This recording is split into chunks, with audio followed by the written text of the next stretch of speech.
کوئی تنظیم نہ اس وقت میدان میں نہیں آنا چاہیے. اسی لیے تم نے کہا کہ تیاری کرتے رہو بانشہ درویشی درساد و دمادم زن.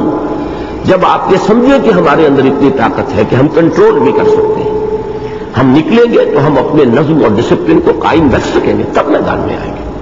لیکن یہ شرط لازم ہے, اس لیے لفظ شرط استعمال کیا میں نے, اس شرط کے ساتھ کہ یہ سب کچھ بالکل پرامن ہو اور اس میں ان کی جانب سے کوئی تشدد نہ ہو. نمبر 3, اور اگر ان پر تشدد کیا جائے, یہی ہے نا آخری بات ہے. اس وقت کیا ہوتا تھا, انڈیویجولز کو پکڑا جاتا تھا, مارا جاتا تھا, دہتے انگاروں پر لٹایا جاتا. اب کیا ہوگا, وہ انڈیویجول کے ساتھ تو جو ہو چکا افراد کے ساتھ, اب تو جب اجتماعی شکل میں ہوگا تو لاٹھی چارج ہوگا, آنسو گیس پھینکی جائے گی, گرفتاریاں ہوں گی, جیلوں میں ٹھوسا جائے گا یا گولیاں چلیں گی. یہی ہوگا تشدد کی یہ شکل ہے.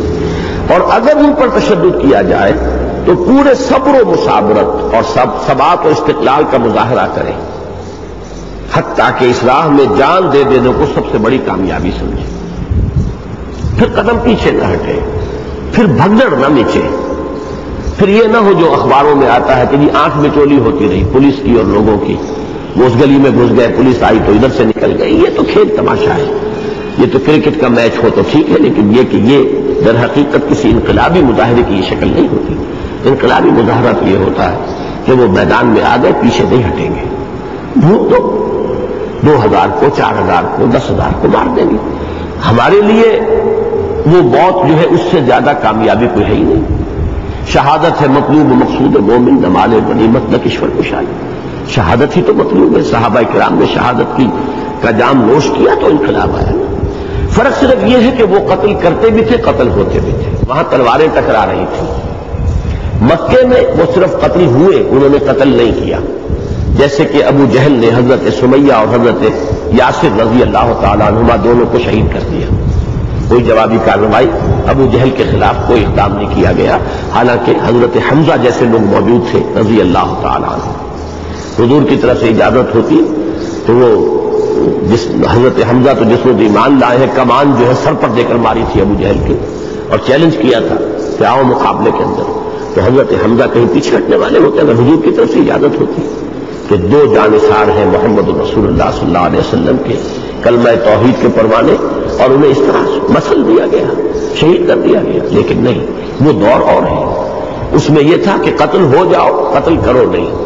البتہ مدنی دور میں آ کر ان اللہ اشترى من المؤمنین انفسهم واموالهم بان لهم الجنہ یقاتلون فی سبیل اللہ فیقتلون ویقتلون.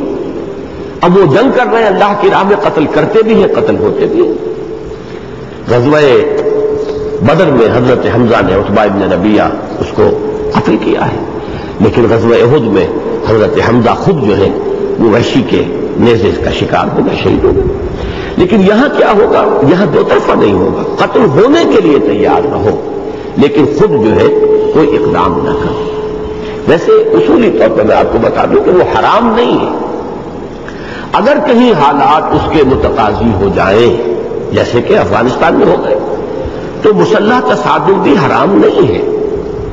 وہ نام نہاد مسلمانوں کے خلاف بھی کیا جا سکتا ہے. کہنے کو تو ڈاکٹر نجیب اللہ جو ہے وہ بھی تو آخر مسلمان ہے, وہ بھی تصویر لے کر بیٹھ کے اپنے فوٹو کھنچواتا ہے نماز پڑھتے ہوئے, وہ سب کچھ جائز ہے. لیکن عام حالات جو اس وقت دنیا کے ہیں اس میں وہ چیز تقریباً ناممکن العمل ہے. استثنائی حالات ہو سکتے ہیں, اور اس کی کامیابی بھی دیکھیے کہ وہ کامیابی اس درجے میں تاحال افغان جہاد کو حاصل نہیں ہو سکی جو کہ ایرانیوں نے دفعتاً حاصل کر لی تھی. انہوں نے صرف جانیں دی ہیں, جان لی کسی کی نہیں. یہاں پر یہ ہے کہ چونکہ صورت مختلف تھی, روسی بھی آ گئے تھے, لہذا وہ شکل بدل گئی, اور جہاد جو ہے واقعتاً فوری طور پر قتال جو ہے جنگ وہ ناگزیر ہو گئی. لیکن یہ کہ اب جو صورت بن گئی ہے کہ اب کیونکہ روسی فوج نکل چکی ہے, وہاں پر بھی جو ہے وہ جو بھی کچھ ہے وہ کمیونسٹ ہے, یا صرف فوجی ہونے کی وجہ سے کمیونسٹوں کا حکم مان رہے ہیں, جیسے کہ ہر جگہ پر ہوتا ہے. جو بھی حکومت ہو اس کا فوج جو ہے ان حاکموں کا حکم مانتی ہے, واللہ عالم. لیکن ہے نام نہاد مسلمان لوگ, لہذا یہاں اب تصادم کے اندر پیش قدمی کی رفتار وہ نہیں رہی. اس اعتبار سے موجودہ حالات میں جو دنیا کے ہیں وہ یہی شکل ہے کہ وہ یک طرفہ اپنی جان دینے کے لیے, قربان کرنے کے لیے آدمی تیار رہے, حتیٰ کہ اس راہ میں جان دے دینے کو سب سے بڑی کامیابی سمجھے. آخری جملے دیکھیے، تا آ کے. یہ پورا پروسیس جو ہے کہاں کلمینیٹ ہوگا، کہاں ختم ہوگا، کہاں منتج ہوگا؟ تا کہ نحن الذین بایعوا محمدا علی الجہاد ما بقینا ابدا. یہ شعر ہے جو صحابہ کرام آواز میں آواز ملا کر پڑھ رہے تھے غزوہ احزاب میں خندق کھودتے ہوئے، کہ ہم وہ ہیں جنہوں نے محمد سے بیعت کی ہے صلی اللہ علیہ وسلم، جہاد کی، اور اب یہ جہاد جاری رہے گا جب تک کہ جان میں جان ہے، جب تک ہم باقی ہیں اس وقت تک. اس کے مصداق یا حق کا بول بالا ہو جائے یا شہادت کی موت نصیب ہو جائے. دونوں ہی شکلیں ہمارے لیے انتہائی یعنی محبوب اور مطلوب اور پسندیدہ. ہماری کامیابی تو اس میں ہو گئی کہ ہم نے اپنی جان دے دی، وہ لوگ کامیاب ہو گئے. اب حق کا بول بالا ہماری نگاہوں کے سامنے ہو جائے تو کیا کہنے، ہمیں وہ دنیاوی خوشی بھی حاصل ہو جائے گی جس کو سورہ صف میں فرمایا گیا وَأُخْرَىٰ تُحِبُّونَهَا نَصْرٌ مِّنَ اللَّهِ وَفَتْحٌ قَرِيبٌ. ایک اور چیز جو تمہیں پسند ہے، اللہ کی طرف سے مدد اور فتح جو اب قریب ہی ہے، اس کی خوشخبری اے نبی. وَبَشِّرِ الْمُؤْمِنِينَ، ان اہل ایمان کو اے نبی آپ خوشخبری دے دیجیے. تو یہ ایک اضافی ہے، یوں سمجھیے یہ بونس ہے. اگر انقلاب آ جائے، حق کا بول بالا ہو جائے تو یہ بونس ہے.